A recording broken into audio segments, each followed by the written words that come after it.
Good people, what is going on? Another episode of the All Go Podcast. I'm your host, Desmond. Thank you for tuning in. I appreciate it. Please give the video a thumbs up, like, and subscribe as I am on my podcast journey.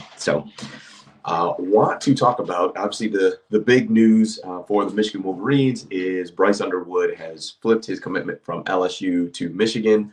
I actually just posted a video I think just a couple days ago where I was giving Michigan credit for just like giving it a go, to give it an at bat, and there were some people that just were criticizing Michigan, saying this looks desperate or it doesn't look like a good. It's just not a good look, which my rebuttal to that would be, have you seen what the quarterback play is like with Michigan?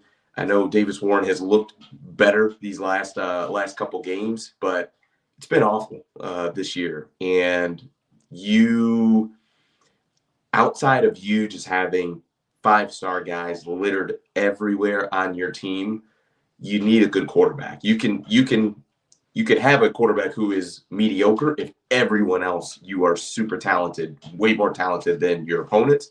But if you don't have that, and in this day and age, in our current environment of college football, it's really difficult to do that.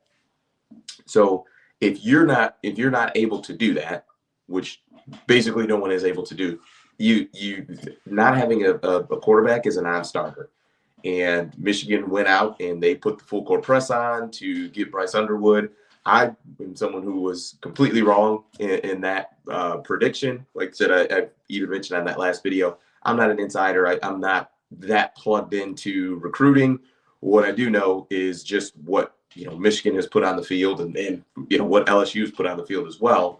And I thought that the way that it looked with Michigan this year, under Sharon Moore's tenure, is just looked dysfunctional as an organization, as an operation. It just hasn't looked like a good operation, and that's part of the reason why I didn't think that they'd be able to to get him. So I was wrong in that, and can admit it. But this is a game changer, and for Michigan, there's just so many benefits to getting Underwood to commit. First and foremost is you have a quarterback for the future. It changes what your future outlook looks like. It was pretty bleak because you had the 4-star commit, and I can't remember the young man's name, but he had decommitted. So really, it was almost a Underwood or bust type of scenario that Michigan had, and they hit it. So you get Bryce Underwood, so you have, number one, your future looks bright. You've got a super talented kid. I went to Adrian College is where I graduated from, and we had an alumni event in August, and it was an alumni event for the football players and football team. And one of the guys who played before me actually coaches out in the Flint area, but he actually played against Belleville, and he did play. He coached against his team that he coaches, played against Belleville, and he said Bryce Underwood is the best football player that he's ever seen. And this, in my my alum, he's seen multiple Division I guys, like multiple Division I players when they were in high school. So this is not someone who's just used to coaching at like a small town and has never really seen this level of athlete before. This is someone who has seen these level of athletes before, and he said that without a doubt he is incredible. He's as advertised. He's terrific. He's like, he's going to be really good. And he also mentioned as well, a couple of Underwood's teammates at Belleville were super talented as well. So you're getting that guy, and then they've also, Michigan has flipped, if I'm not mistaken, another Belleville player from LSU to Michigan, and then also a player from Alabama to Michigan as well. So you would like to think that with Bryce Underwood committing, he's just going to be almost magnetic as far as getting other guys to commit and to come to Michigan. You look at a guy like JJ McCarthy, who did a really good job of not only him committing and being a really talented player, but also almost recruiting for Michigan to get other guys to come there to try to do something special.